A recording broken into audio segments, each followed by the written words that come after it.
Comment ça va? How are you doing? I'm a little tired. I was recently kind of going through my skincare products because, you know, every single month I do a video of my empties on Insta. And I was thinking about, like, we talk a lot about things that work, products that work for us, but I don't think we talk enough about products that don't work for us. And so I thought I would share with you some of the products that, at least in my view, just haven't worked for me, or maybe I'm just like, nah, about it. So I'm gonna start with one that really makes me mad. So I ended up getting, I'm just gonna show you first the bottle. I ended up getting this Sunday Riley CEO vitamin C serum in, you know, a small gift box or something like that. So I got this size. It wasn't super huge, but you know, it should have been enough. This is how much was actually in it. I don't know about you, but it was this much product in there. I don't know what you think, but to me, considering how large this jar looks, it doesn't seem like there was that much product in here. Maybe I'm wrong, but I don't know. So I was a little bit not happy with that. Another thing that did not do anything, so as you see, the label is barely, it's gone. That's how much I used it.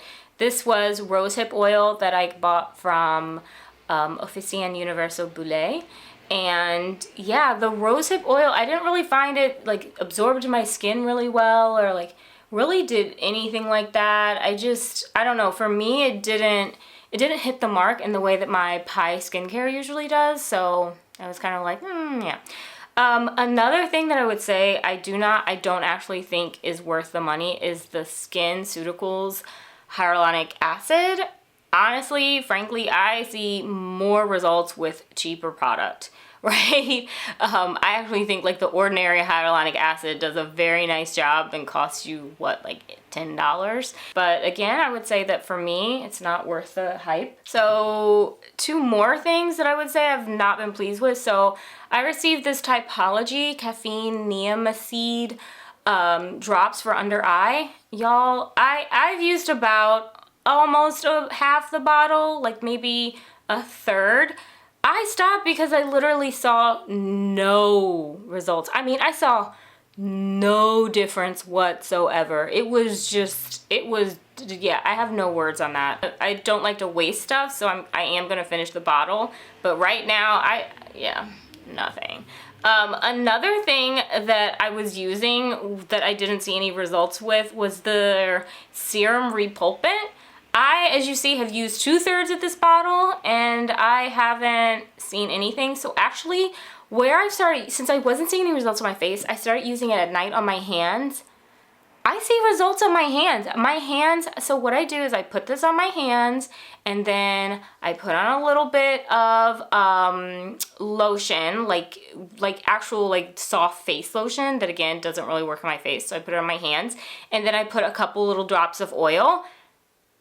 I can see a difference in my hands with this, but I've yet to see it. I never saw a difference on my face. So yeah, I just switched to using it on my hands, and I think it's interesting I see a difference on my hands but not on my face. And that kind of makes me wonder, like, should I put the caffeine now on my hands too? Let me know what you think. But any of the products that I mentioned, if you are using them, let me know. I want to know, do they work for you? Because for me, at least, they didn't work, so I was like, so yeah, all right. I am off. I have a horrible headache, terrible headache, but I am off to French class. So wish me luck.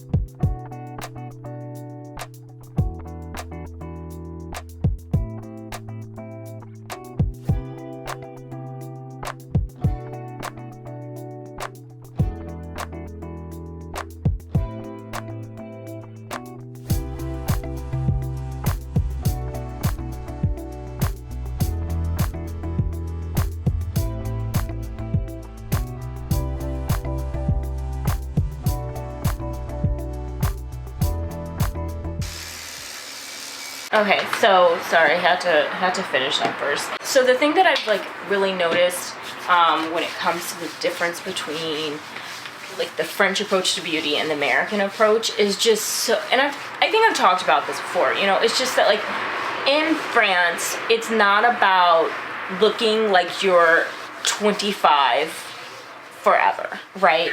That I think is very much the American approach, is that, you know, you're not almost supposed to age, you're supposed to be perfect. And you really see that in just so many aspects of French life. So, for example, you know, in the US, I think if you have a really pretty woman and she's with a man who, say, isn't super pretty, or the assumption is that, oh, well, he must be rich, right?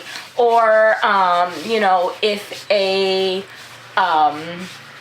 you know, man is with a particular woman and it's all about, you know, like, oh, like, isn't he, like, out of her league and that sort of thing, or, you know, whatever else. Whereas here, by, like, what are, I would say, conventional American beauty standards, I see women who are, by conventional American beauty standards, would be considered less attractive all the time with men who would be considered being more attractive than them. And those men are, like, madly in love with those women. And, you know, you see the same in reverse. And I just think it's one of those things that, you know, we have this view as Americans of this, like, beauty standard that isn't real. Not only is it not real, but it's, like, absolutely impossible to even really attain. And I was just also thinking about how, you know, obviously there are the exceptions, but for the most part, you know, you don't see, you see French women, like, they age. There's not a ton of Botox, there's not a ton of, like, all of this stuff. They just accept that they're going to age, and they do it, right? Like, it just happens. You know, in France, I would say that beauty and skincare, it whispers. It whispers, but it's still heard. It's been interesting to kind of relearn in some ways, like, what is pretty and how I approach beauty and how I approach skincare. Another thing, oh, this, you're gonna love this. So something that is super French when it comes to beauty that we do not do at all as Americans, hold on, okay, so is that the French women, like, really love supplements. Like, French as a whole, like, they, like, love supplements. But French women are all about the beauty supplements. They're all about, you know, oh, take this for better skin, take this for better hair, take this for, you know, nails, etc. Like, they're all about that, and I find that so fascinating. So much so, in fact, that my favorite fashion brand that made leather pieces here in Paris, they stopped doing that and started making supplements. That's what they make now, supplements. They went from leather jackets and skirts and pants to supplements. So yeah, I have friends who have often thought, like, in the US they wouldn't get married, but they were like, if I moved to Europe, I'd get married. And I think that's interesting. So yeah, anyway, I'm off. Today is May Day. May Day is a holiday in France, and that means that we're off to brunch. And normally it's like a really long weekend, like people go away. At this time last year, I think this is when I went to Barcelona. But yeah, so we are off to brunch to celebrate May Day, to spend the time with friends, all the good things. So yeah, and I'll show you my outfit because I think you're gonna like it.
on Instagram and someone was like, Adriel, TMI, TMI, but I'm gonna say it again.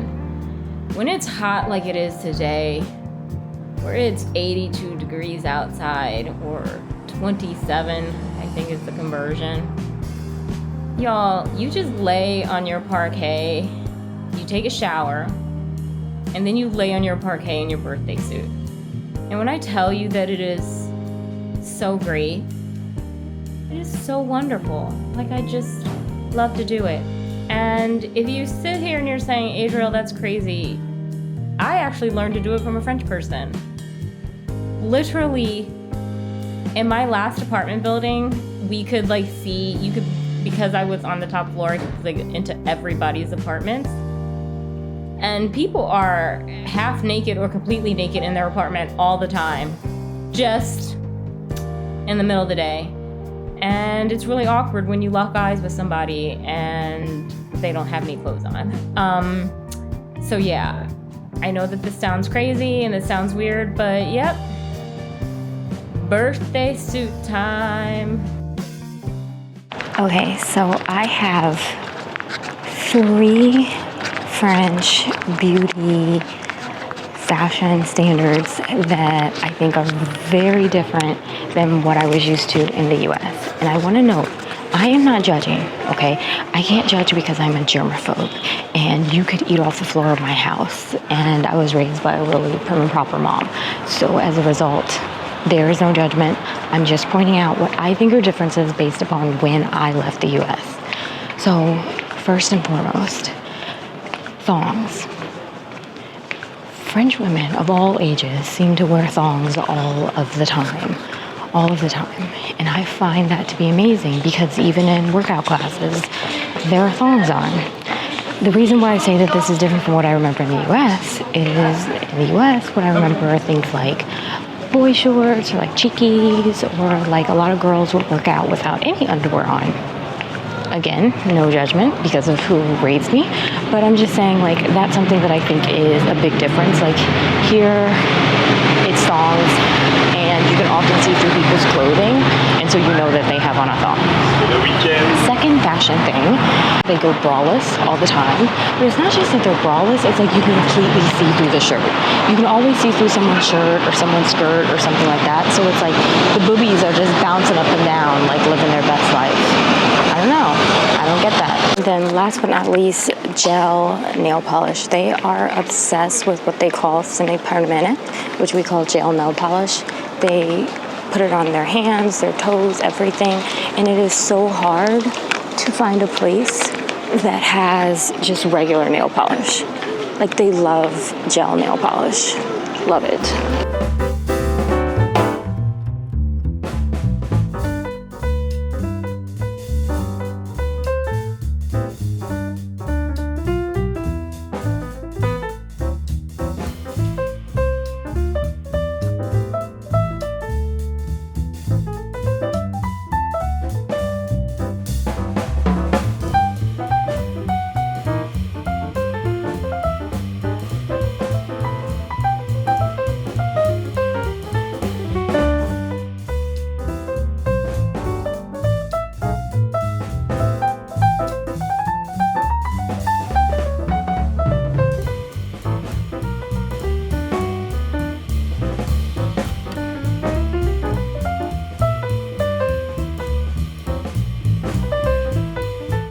So yesterday I had 2 moments that I think perfectly encapsulated the difference between, French beauty mindset and American.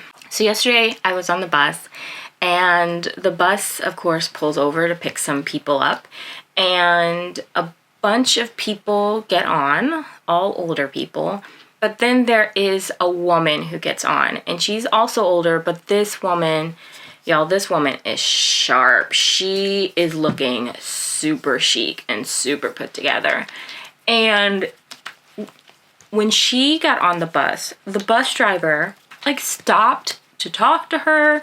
He, stopped to chat with her a bit. He was just very different. With everybody else, it was just bonjour, bonjour, bonjour. But with her, there was a full conversation. And to me, that perfectly encapsulates really the French mindset when it comes to beauty and how that differs from America, in the sense that, you know, in the US, I really noticed that it is youth that is complimented, right? Youth attracts attention on the street. Whereas in France, what attracts attention is how chic you look, how put together you look. Do you look great? You know, did you put on a nice pair of heels? Do you have on a pretty dress? Do you have on your little hat? That is what is going to get attention from people on the street. Not necessarily your youth, but definitely how put together you are. I mean, getting old is hard. Getting old is hard. It is. Things hurt that didn't used to hurt. Like, I have so much knee pain, in part because of all the years of the tennis, I'm sure. But I never had that before. And I've had a couple times when my knee has almost given out on me. And I'm like, do I need knee replacement surgery? And getting old is hard. But it is a blessing to get old. It's not normal to look like you're 25 your whole life. It's not normal to stay that way. It is a blessing to get older, because I can tell you, I can think of at least 4 or 5 girls that I grew up with who never even made it to 30. 2, their moms had to find them. It's just like,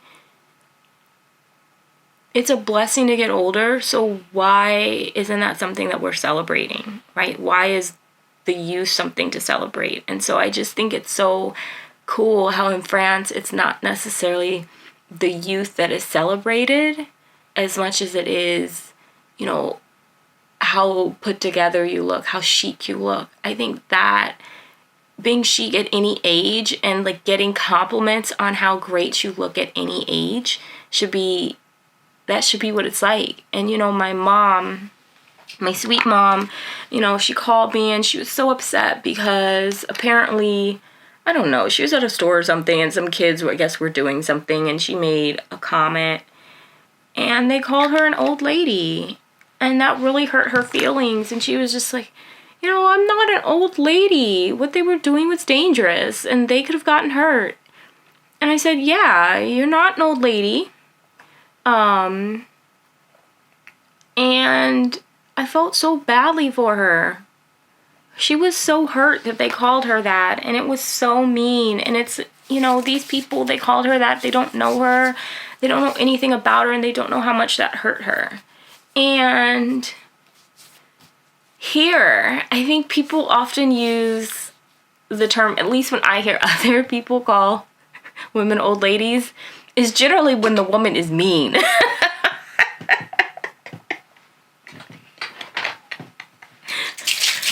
There are a lot of mean older ladies in this country, okay?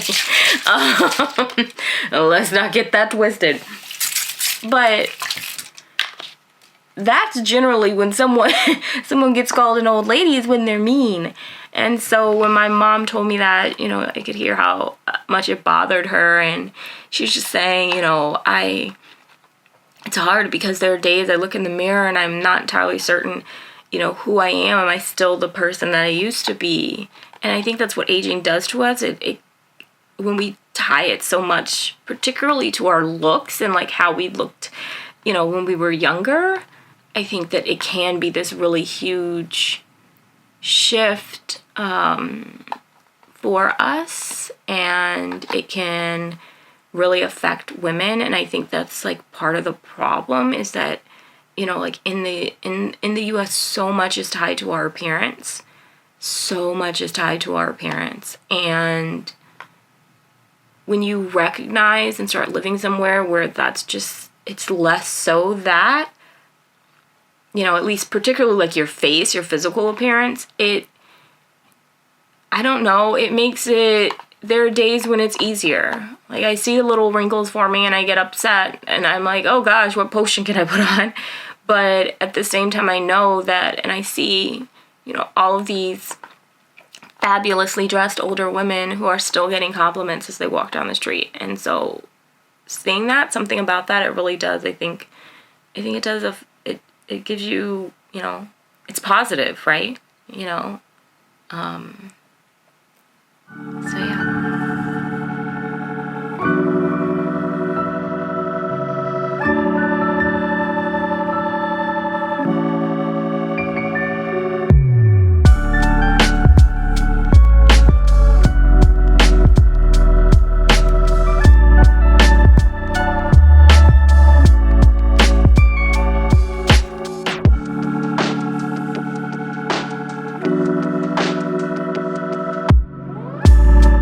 So I've never considered myself to be attractive. I always thought that I was just average, and I don't think that was part of the reason why I didn't wear makeup until recently, but I mean, I think it frankly had more to do with acne, but I'm sure that like maybe that was a part of it.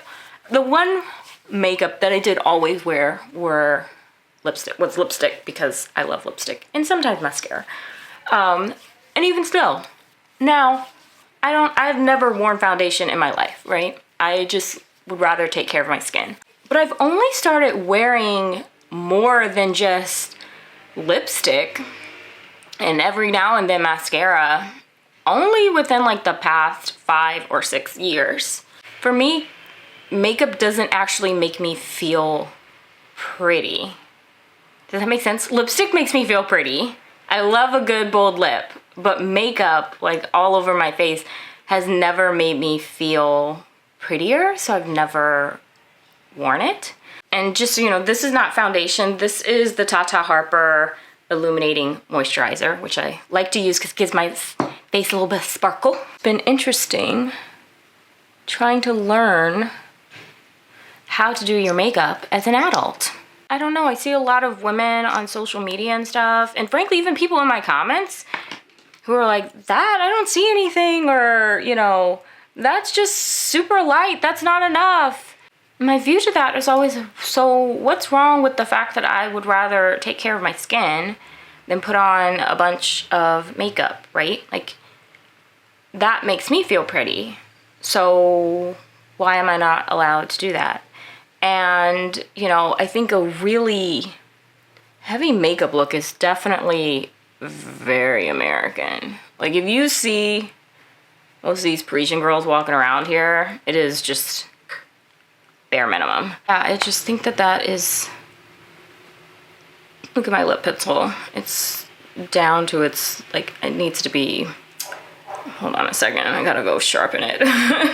Okay, sorry. Now sharpened. But yeah, I do think that there's a certain amount of like freedom we should give. If you want to do a lot of makeup, do a lot of makeup. If you want to do a lot of skincare, do a lot of skincare. You don't want to do any? Wear sunscreen. You know, we all get to feel beautiful our own way, but it always makes me sad when I see someone who doesn't recognize their own beauty. I started now wearing makeup for me. I didn't do it for anyone else. Because I do it for me, I don't care. You know, when someone is like, oh, Adriel, you know, that makeup, you need to do this, you need to do that. I'm like, I don't give a fuck, clip. I'm doing this for me. I'm having fun.